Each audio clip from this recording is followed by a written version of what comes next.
Okay. Hello, my name is Melissa, and this is Jasmine, and you are tuned in to Invigorating Inspiration. So this is my affirmation challenge, but today I have a guest, so we're going to be talking a little bit about her life, and then we're going to talk about a little bit about self-care and how to love yourself even more, and I'll do my affirmation at the very end. So Jasmine is my best friend. We met 7-8 months ago when I joined Slow Pitch in Camrose, and since then we've just been the closest of friends. We both moved. I moved to Ponoka, she moved to Lacombe, which is about half an hour from each other, and in the past 7 or 8 months it's just been so great to see how we both have grown and developed, and how we just keep every day moving the needle forward, and we keep pushing each other and we keep inspiring each other, and I'm just so happy to be friends with you. I think everyone needs a friend like Jasmine. Aww. I think. I appreciate that. And so Jasmine, tell us a little bit about yourself. Okay, well, I grew up on my grandparents' farm about half an hour from Camrose. So I would say I'm quite the old soul being raised by older people. And I connect well with older people because of that. Seriously, I have a bunch of mom friends. I'm like, she's like one of my only my age friends because I'm just weird like that. And I love animals. On our farm we had pigs growing up, chickens. I butchered chickens. I had pigs too. Mm-hmm. Wild boars until I was like 13. That was my favorite thing, is going out into the farm and helping my dad. Like, honestly, I used to. With the pigs, yeah. I used to go and run around in the mud. It was hard to keep me inside. I was homeschooled until grade 3, and my dad was sometimes like, "You go in to do your homework," and I was like, "No, Dad, I just want to be out here with you in the mud." The pigs. You don't know how many times I stepped on an old rusty nail. That's bad. Yeah, I did the same. I know. Good thing I had my tetanus shot. Yeah. Get vaccinated, guys. Okay. But okay. She's a singer and a songwriter. Do you want to tell us a little bit about the songs that you're working on right now? Yeah, so this is very new to me. I'm just kind of getting into it and getting inspired with musicians in the area, but I've been working on songs that are basically about the relationships and the family in my life, what I've learned from them, setting boundaries with certain people, just learning. And so we'll see. I'm working this year on finishing an album that's dedicated to kind of each family member in my life. I'm thinking maybe it'll just be for myself. Maybe I'll try to actually get that album out there. But yeah, it's just something for me to work towards. I love music. I always have. I taught myself guitar. And I was in piano lessons that my grandparents made me go into. I'd rather be outside shooting hoops or in sports or with the animals or the pigs. But I had to be. I just love those little pigs. The little ones with the black and brown spots. They're the cutest. Okay, I'm gonna stop doing that, pigs. Okay, yeah. Well, we won't talk about pigs anymore. They're so fun to talk about, though. We probably just talk about them all day. But that's not why we're here. No. Let's talk about what we're grateful for today. I think it's good to start our day with gratitude, and so let's just name 5 things we're grateful for. Okay, well, I am grateful on a daily basis for everything, like my vehicle getting me here and there, running water, friendships, everything. It's not something new to me to think about, oh, what am I grateful for? This is tough. No, I'm just grateful for everything, so I could just go on. I'm grateful for plants. There's a bunch of plants in this house. I just love it. I'm all about the environment. Oh, I try to be. And the outdoors. I'm grateful for spring coming and warmer weather, but I'm also grateful for the snow outside and learning to snowboard this year and just everything. So that was way more than 5, but yeah, well, I wasn't counting. Sorry. You're always an overachiever. Yeah, I love it. What about you, Melissa? What are you grateful for today? I was thinking, I'm really grateful. Okay, when you said driving vehicles, I just remembered how last week I was coming home from Edmonton and my window, it smashed into 1,000,000 pieces on the highway while I was driving. So I was really grateful that day that it wasn't -40 out, and I was grateful that I was able to get it into a shop right away, that I was able to have duct tape in the back of my vehicle to be able to duct tape my window. But anyways, other than that, I am very, very, very grateful for my health. I'm grateful this week. I am just very grateful to be able to put a smile on people's faces, to be able to just have the love of my life that I do, to have the family in my life. I'm grateful, so grateful for my grandma. She just messaged me this morning and she just said how much she loved me and a happy Valentine's Day, which is very sweet. Like, Happy Valentine's Day. Oh yeah, happy Valentine's Day to everyone. I'm wearing pink today because of Valentine's Day, and yeah, I'm just grateful. Oh, I'm grateful for soft, fuzzy pillows too. Purple, fuzzy, soft pillows. I may have bought her a heart-shaped It's pillow. so cute. The bestest one. Yeah, she really is. And I'm grateful for protein pancakes too.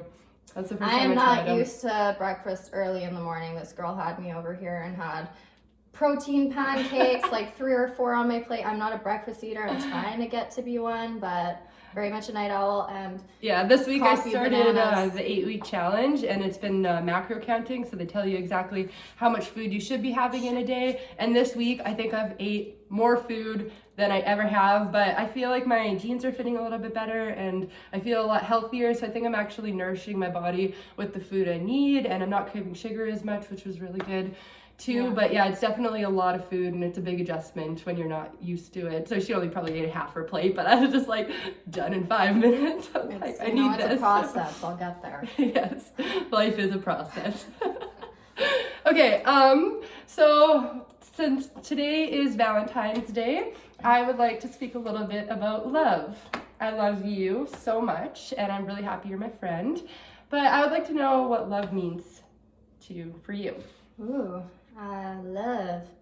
Love means to me putting someone else before yourself, even though like it could mean self-love, so you have to put yourself first, but in relationships, they always say when you love somebody, it's putting their needs before yours. And I don't know how much I agree with that, because I know in order to love people to your fullest ability, you need to love yourself first. So I guess love would mean to me loving yourself so much that your bucket, or whatever you want to call it, is overflowing and you're able to give love, genuine love, to other people. Mm-hmm. And sincerely care about them. When you ask people how they're doing, you sincerely care about their response, and you just make meaningful relationships and connections with people on a daily basis, and you just love everybody, love strangers, love enemies, care about people. Like, we're all humans and we all deserve love, and not everybody is fortunate to have families that genuinely care and love them, or friendships. So I just think it's so important to just give love all around, overflow with love to the universe. Yeah, I think that's really good. And I think that love is a mutual agreement too. So I think like if you feel like you're giving more than you're receiving, maybe it's time to set a little bit bigger boundaries for that, and be able to like give as much love as like you're getting, but like make sure that your buckets are equally as full. So if you feel like you're not getting enough love, then maybe that's a discussion that you need to have, and to just be open a little bit more. Like, I think love means just being able to count on someone. Like, someone will always be there for you, and like I know that I can count on you. I know that you're always going to be there for me, and if I message you, like, you're going to be right there. And I think it's very important to just be able to create those connections with people. And like, and I think that you can get love from different places too. Like, I know, like when I go to the gym, I feel loved by the people who are working out there, but like it's not like the same kind of love as I'd feel for like a best friend, or for like a partner, or for my parents. But like, I think that there's different places that you can get love from, and it doesn't always have to be just about like a partner, or just about like a best friend. And I think to be able to fill like all aspects of your cup with the different kinds of love. And yeah, so actually I was going to ask you, are you an extrovert or are you an introvert? Oh boy. I would say I'm both. You're a little bit of both? Like, I'm kind of a homebody. I like to stay home and keep busy, and I could do laundry all day and organize and whatever. I don't need to be going out all the time, but I also love making those social connections. And I would say I'm an extrovert, like out and about. I'll talk to people at the grocery store. Like, I'm not nervous or shy to do that. And Where do you recharge the most? Where do you find that at the gym, probably. Yeah. Do you work out by yourself? Yeah, I have been, and I'm okay with that. Like, I'll just like put in my headphones, listen to podcasts, Tony Robbins, whatever, and just kind of go from there. But I know having a gym buddy to keep you accountable is important, and it's I'm newer to the town I'm living in, so like making friends still, and I'm working there. Yeah, I think that's so important to figure out like someone else for how they like recharge, and if they are an introvert or extrovert, and being able to play off their strengths, because like when you hang out with someone for a long time and you really get to know them, like it's good to know that they need their space to go and like recharge, or to be able to like fill their cup up so they can like fill your cup up. So just being able to like know if someone's an introvert or an extrovert, or like I know I get like I love being an extrovert. Like I love hanging out with people. I love like talking to people and connecting with people, but I also like need my own alone time, right? Like I need to be able to read books, but that's all like part of like my personal growth too. Like if I find like, I recharge way better when I'm alone and being able to take that time. I think it's important to be able to spend time with yourself and be okay with that. Because if you don't like being with yourself, why would other people want to hang out with you? Right? Yeah, so, like, that's a good point. It's good to be able to spend time by yourself and enjoy it. So I think what love means to you is also being able to love yourself too, as much as you love someone else. Yeah, and I've been learning that like throughout my life. I've always been kind of somebody's minion, like my mom or whoever needed something, and I was just right there, always trying to please other people. I've been a people pleaser my whole life. I'm a very big people pleaser too, and I think that's just I think that's just our nature, that we just like want to please everyone else. And but it's easy to get burnt out. Yeah. It's very easy that way, so it's good to recognize that and set boundaries. Where do you find the most fulfillment in life? In relationships and love. Meaningful connections. Yeah, I like if my boyfriend and I or my friends and I, like just something is off and you don't feel right about the way your relationship is heading, or you messed up in some way, like that, I feel very empty at that point. Like I have to make it better. I have to do something instantly to change that. So fulfillment to me. So how do you make that better? Like how do you? Well, I'm a talker. I like to talk, so I gotta talk it out. I think that's very straight up. Very important. I don't just let myself like burst and just out of nowhere.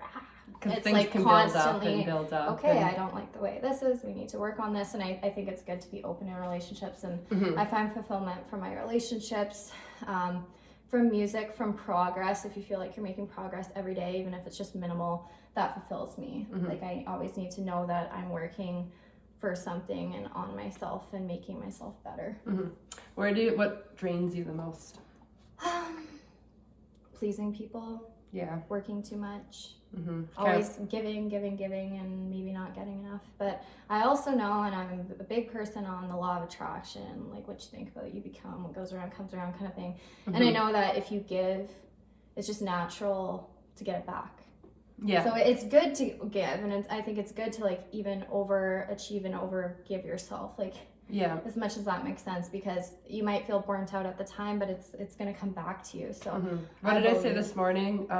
You have to continually give massive imperfect action, so where you're just going and going and going and giving, and then but when you need to take a break, like take your break, like shut out from the world, like go watch Netflix for half an hour, take a weekend off, take an hour off, whatever you need to do to like reset and recharge. And that goes back to whether you're an extrovert or an introvert, like whatever you need to do, but take that time and then get back to like doing what you were doing. Yeah. And don't feel guilty about that. Like I'm just such a go person. Like I always need to be busy.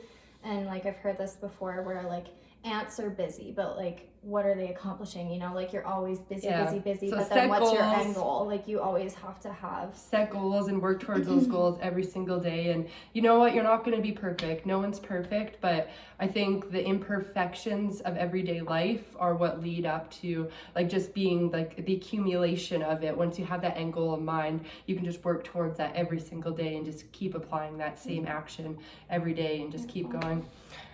Oh, well. We can just go on forever. We're just gonna... Like it's just, what? Okay. What was my next question? That's exciting. What does Shedding. self-care mean to you? Oh, I don't know, maybe washing your hair and doing something with it. I should have maybe done that today, but self-care, yeah, just those bubble baths and a glass of wine when you need it. And just like taking that time for yourself and to breathe and maybe do some meditation, which I need to do more of. And definitely need to work on self-care more, but just sitting up and relaxing, reading a good book, reading something that's actually going to bring knowledge into your brain and something good and fulfilling. Like now that I'm all about the self-development and the books and the podcasts and everything, I don't spend time like sitting down and watching like action movies as much, or like shooting. It's like I'm gonna watch a documentary and learn something.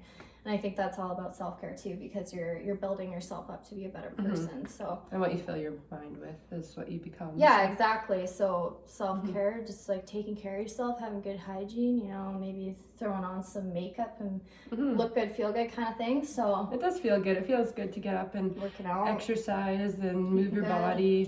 Going for long walks really helps, like 30 to 60 minutes. I call it like an inspirational walk. That's really when you are able to connect with yourself. And I don't care if it's like outside, if it's on a treadmill, but just being able to go for that walk, like taking time, like gratitude is really important, meditation. I think self-care to me just means paying attention to yourself, and not in like a narcissistic way, just in a way that you're able to like realize your needs and what makes you fulfilled. And I think just being able to connect with yourself. And let's see what else I have here. Learn yourself. Gratitude journaling is huge. I used to do that every day. 10 things a day I'm grateful for. That's just life changing. Food, honestly. Eating well is a very big thing. Yeah, I'm such a foodie. I'm a stress eater. I'll eat at night, you know, and I'm trying to get over that. I'm going to start counting my macros too now. I did so good this week. I've been on this macro challenge, and I just like fill myself up in the morning, so then I don't want to overeat and eat like crazy in the evening, which is good because I used to be such a stress eater, and I'd get home, and because I didn't eat enough through the day, I would feel more like inclined to indulge at night. And this week I don't eat after 8 p.m. they say. Really really tough. I've been doing really good this week, so I'm proud of myself. And I think a big one is to just laugh more, just be able to smile, make yourself smile. They say that makes you happier. I need to do more of that. Just laugh. Let's fake laugh right now for everyone. No. I can't do that. I'm not fake. I'm sorry, Miss, I'm not fake. No real laugh there. I made myself laugh because I'm funny. She doesn't think so. All right. Okay, so we'll go with, I wanted to tell you a little bit about this book, A Tribe Called Bliss. And it's by Lori Harder. She has an Earn Your Happy podcast. She is the biggest inspiration ever. She is amazing. She's like a fitness personal trainer, an author, all those things. Just all of the above, you know? Yeah. Everything we would want to be and work towards. Yeah. And so she has this book. It's about how to find your tribe, how to connect with your tribe, how to make lasting and meaningful relationships, and how to really dive deep into relationships. And we're going to start that this week. Me and my friend Natasha and Jasmyn are going to start weekly meetings. And we're just going to dive into and get to know each other a little bit more. So I'm super excited about this. And if you want to find your bliss tribe, I would really recommend going to Amazon and getting that book. A Tribe Called Bliss. A Tribe Called Bliss, yes. All right, so ready to hear the affirmation for today? Yes. Yes? Me too. More than ever. All right, so the affirmation today is, as I learn to love myself, I become powerful. Ooh, I feel powerful reading that. Are you supposed to read the back too? No. I do not need to wait until, is the back on everyone the same? No, they're different. Okay, well we should read back too. I do not need to wait until I become perfect before I love myself. Loving myself is the quickest way to create a wonderful life. I think it just goes with it. But I'm doing one a day. Oh, is it one and then two? Like on the card? Oh. So this is 1 day, this is 2 days. Yes. Oh, I don't know. Sorry. Okay. All scratch the what? Say it again. Okay. As I learn to love myself, I become powerful. Okay. and I think that's so true. Today we were talking about love and self-care and just being able to understand yourself more, and being able to connect with yourself more will help you create that deep love for yourself. Yes, And make you feel powerful. Yeah. In everyday situations. I think if you just become confident in your authentic self, just being yourself. Like, I'm a weirdo. I just, you just have to be okay with that. Yeah. And just be true to feel you. powerful and do what you love, even if it's not cool in style or whatever. Like, just be you. So. You are beautiful. You are powerful. You are a light to this world, and people need to see your smile. People need to see you laugh. People need to see all the weird and quirky areas of you, because no one's perfect. And I think it's awesome to be able to see the imperfections of people and be able to just laugh and love yourself, and everything that you've done in your past, everything that you are, that is like who you are, that creates you, and just being you is so powerful. Don't try to be anybody but you. Yeah, accept and forgive the past and move on every day. Try to be better. Yeah. Just love yourself. Do you have any love yourself. Final thoughts or final wisdom? I don't think so. I think we did enough talking for today. All right. Well, Jasmyn has a YouTube video as well. A YouTube channel. Subscribe to it. Yes. It's music related, but maybe I'll do some of this here and there too. What's it called? I think it's just my name, Jasmyn Rachelle. Oh, okay. So we could put that and link it underneath maybe, and we'll link it underneath. And yes, so that has been Affirmation Day 5, I think I'm on. Happy Valentine's Day, everyone. I hope you guys have a great and awesome day. I'm going to do a little bit of love and self-care this weekend, because this week I sucked at it. So this weekend I'm just gonna take some time for some self-care and self-love. But I hope you guys have a great weekend and happy Valentine's Day. Woo!